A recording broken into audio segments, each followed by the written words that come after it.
Hello, everyone. This is Debonair, and I am your host of Indie Year. It is the show where we get your games up and running as fast as we possibly can. And in today's video, we're showing you how to make a Mega Man Battle Network like game.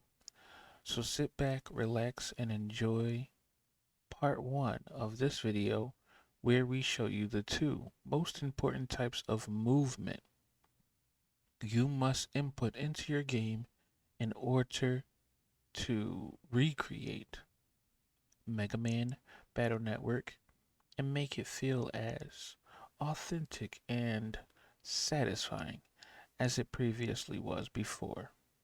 Let's get into it. So right now on the screen we have nothing. And if you know anything about this channel, we like to use Buildbox. Buildbox is an application that will be linked in the description that allows you to quickly make and or prototype video games. I say prototype because this application is expensive. And because it is expensive, we're definitely going to need your help. Please use the links in the description so that we can show you how to use the full featured copy of Buildbox. Right now, we currently have the free version of Buildbox that you guys can get and follow along with us. But first, let's get into the video. Now, here I do have some recent projects that I like to work on, each titled accordingly. And one of them is the Mega Man Battle Network like game. So we're going to pick that first because this is the most prominent movement you must have in your game. And this movement is the grid movement. During a battle, you are going to be on the grid. Oh, well. Oh, wow. I didn't put it on here, so we got to go back. Excuse me. So actually, we're going to open up the Pokemon Battle Network like, and we're going to hit no because we didn't make any changes. Um, excuse my face. But you're going to need that grid movement. This is the grid, right? That Mega Man Battle Network can use. And the cool thing about having applications like Buildbox and Unity is you can experiment with aspects of your game, like having more squares on the grid and things of that nature. And right now, we just want a simple grid. So as you can see, I placed down the blocks necessary to recreate that grid. They could use a little bit of sprucing up, but I am just looking to have functionality first before I make it look all pretty. Next, we do have our character, and our character is actually the one being or doing the acting when it comes to movement. Movement is being carried out by a character and not by anything else on the field. So let's go look into our character and see what functionality he has available. All right, so very quickly and easily, we're only focused on the character's movement. That is, the character being able to move up, down, left, and right on the grid. So we implemented a four-way swipe. However, this could have also been done with move. Now we implemented four-way swipe because I am looking to have a minimal amount of virtual buttons on the screen. This game is being developed for Android, and so I want it to be intuitive when you play. I want it to be second nature as to what you do in order to function in the game or interact with the game. And one of those things is I want to remove the necessary need for virtual buttons that um, just don't, you can't feel them, right? You can't feel virtual buttons. And so if you're not looking at exactly where you're touching, it will be difficult for you to be precise. And as we all know, Mega Man Battle Network is definitely a game about precision. So we go here and we added the four-way swipe, which can be found in movement section or just by pressing four. Four-way swipe automatically shows up. It's a part of the controls. We can find it here by scrolling down to the almost the bottom, and here you see four-way swipe. All right. You can also take, if you want, and add keyboard functionality. Okay. Here we have X and Y. So what happens when you press the X button? What happens when you press the Y button? I believe that you can actually add more buttons like keyboard move. I don't know why I said keyboard button. Let's delete that and just use keyboard move. Oh, this is very weird. Let's see keyboard button, what that looks like. Oh, wow. Press and release a keyboard button. We're going to have to figure out what's that all about because this only gives you two buttons, the X and the Y button. That doesn't even make sense. And this only, oh, okay. And this only gives you I see. There we go. So press and release, remove that. This says WS D and arrow keys. Okay. And the WSD is X and Y. So we would have to put them, connect them accordingly, knowing where we're moving on the X axis. So let's tap our character. X is here. So that's up and down. So we go back and we find our up and down, up and down.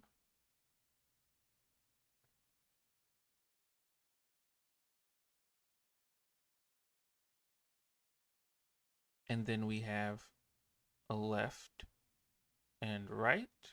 Okay. Now I will hit play. So now when I swipe on the screen, down, up, right, left. And now I'm going to use the WSD, up. None of them are functioning. Yeah, no, that did not work at all how I was intending it to. I do not understand why. Um, let's try this. I'm gonna refresh it.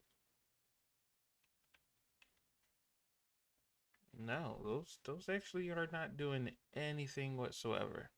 So that's definitely probably a function that just does not work via Buildbox, right? Let's see. Can I connect it here? No. Yeah, none of these work. Very, very weird.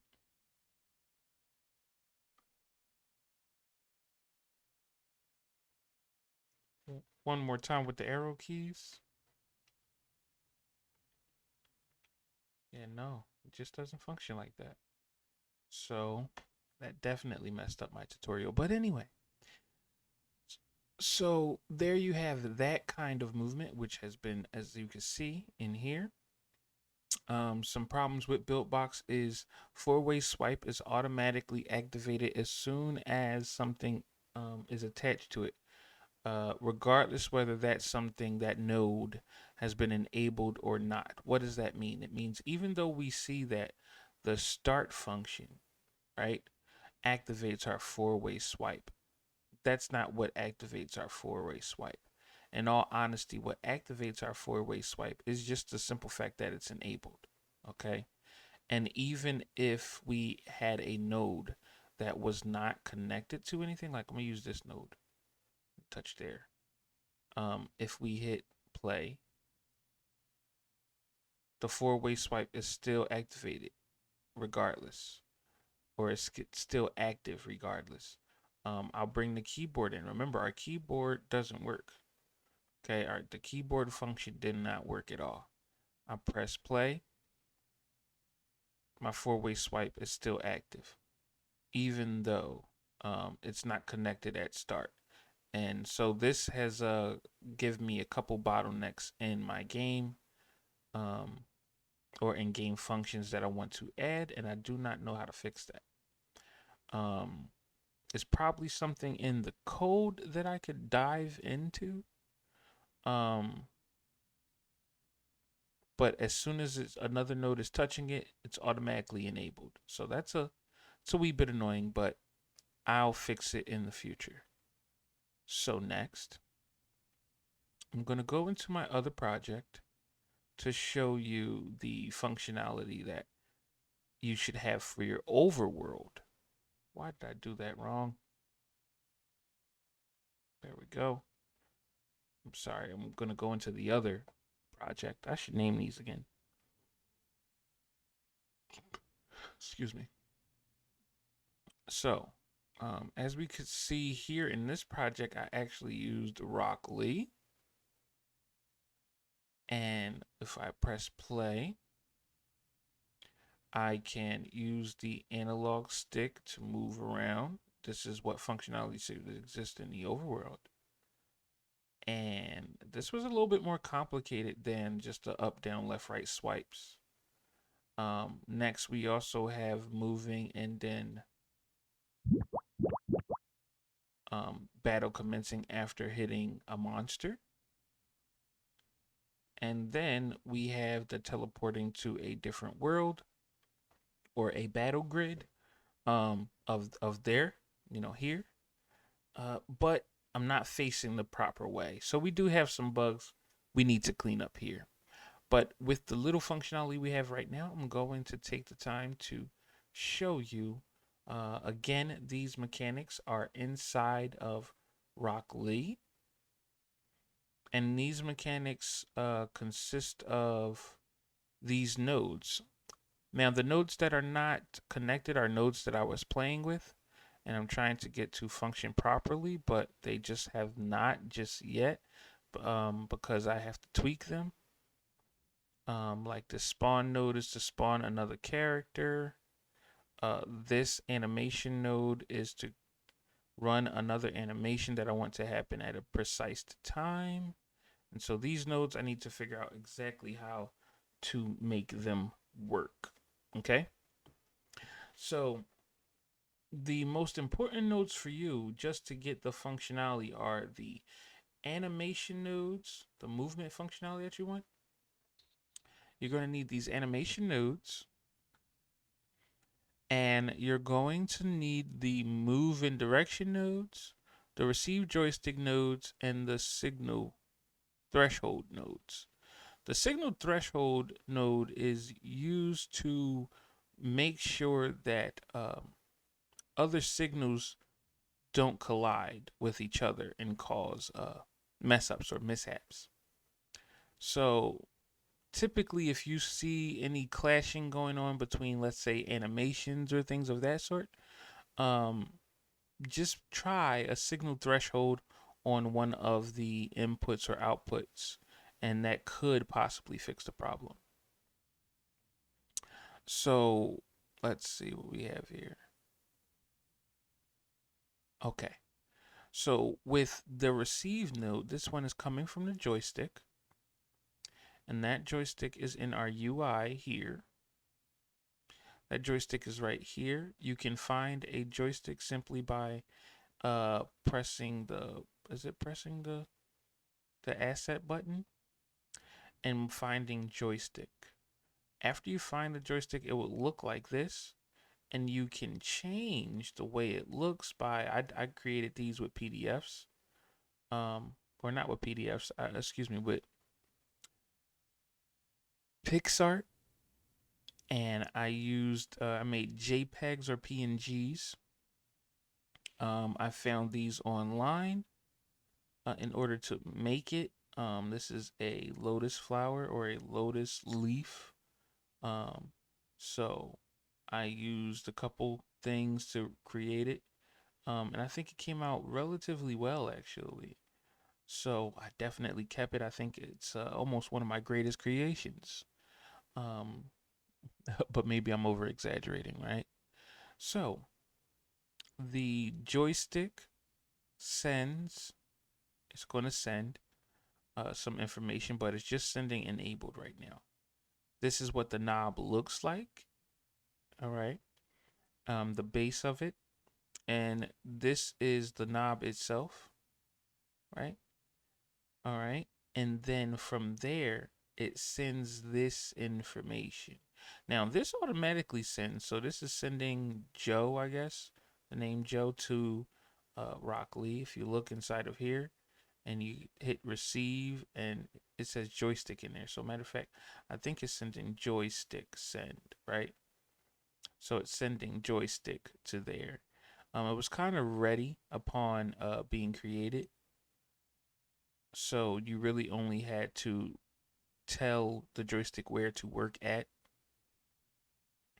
So you can use move in motion, or you can use another, you can use UI, joystick, move, which will give you the same results. They're basically the same thing. As you can see, input, idle is the same as is idle. Um, move is the same as is moving, right? So again, it's just all the same. So I changed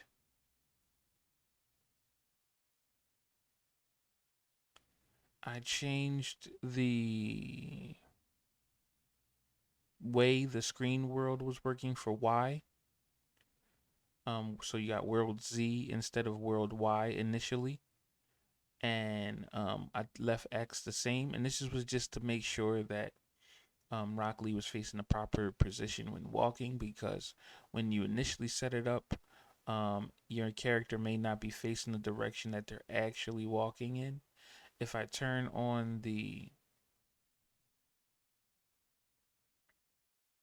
debug mode, you can see the square, which is the collision shape for Rock Lee. And that collision shape, depending on where Rock Lee is, would determine what direction Rock Lee is facing.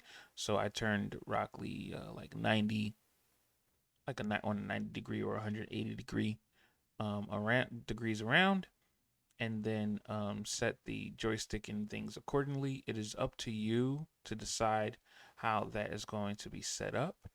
I'm just letting you know what I did. Moving on, as you can see, is moving signal threshold in. The signal threshold has a delay about a half of a second, or a half of a millisecond. No, a half a second. Yeah, a half of a second. Before Rock Lee will begin the slight run forward. It's more of a standing run. So does his slight jog forward is because of this, and you may have to adjust this accordingly due to the fact that the animation may not kick in until a specific time. So you're going to take your time to figure that out. The idle animation takes place when he is not moving, and each of these turns the corresponding one off. So if he is idle, the idle is going to begin playing, and it's going to turn the standing run off. But if he is moving, then it's going to take a couple of seconds.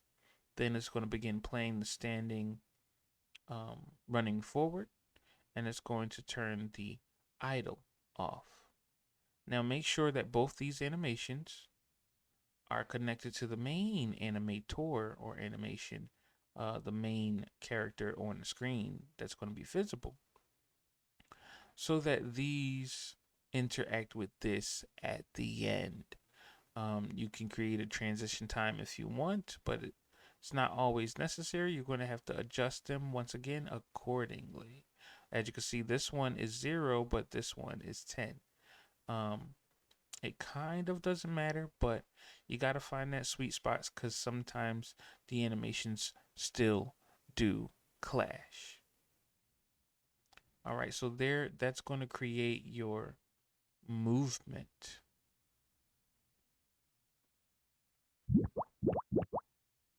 There we go. I've been teleported to the battle scene. My character is ready to do battle. All right. So next, I'm going to show you some more advanced things in our next video.